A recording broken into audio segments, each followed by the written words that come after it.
It is 100% a miracle that somebody didn't die. And, it's just amazing we weren't burying somebody. We got 2 drowning victims. One's conscious, one's unconscious, and they're performing rescue methods now. His 9-year-old son and 8-year-old niece were pulled out in a Pensacola, Florida ocean rip I hear current. my mom screaming. And so I looked at her and she pointed out to my son and he said, Ori and Camille are drowning.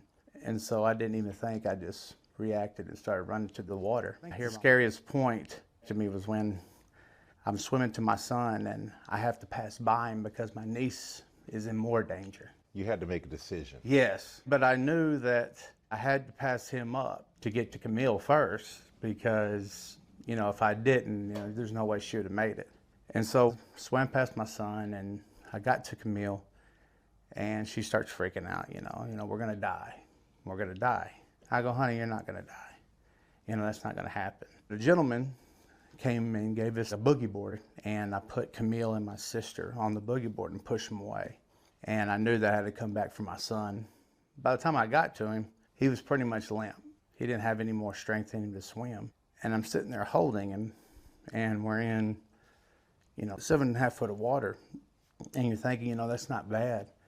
But when you're holding a 130-pound kid and then the waves come and about 10, 12 foot tall and you're just sitting there, you can't swim and you're holding him. You're seeing his eyes roll back in the back of his head and you're just thinking, Lord, please, I really don't care about my life. I don't. But if we can get him out of here, then that's the only thing I'm gonna care about. After fighting for what he says felt like an eternity, Hillis makes it back to shore with his son. Things kind of broke out to where I could walk my son, out of the riptide and start walking to the beach. He kind of got some of his energy back and was walking back. And I was about, 20 or 30 yards from the beach, and I just passed out. Hillis was airlifted to Pensacola's Baptist Hospital, where he was placed on a ventilator, spending 2 weeks in the ICU.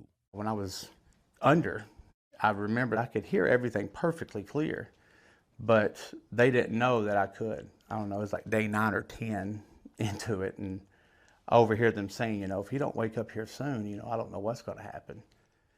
And so I'm freaking out, as I'm under, but I can't move.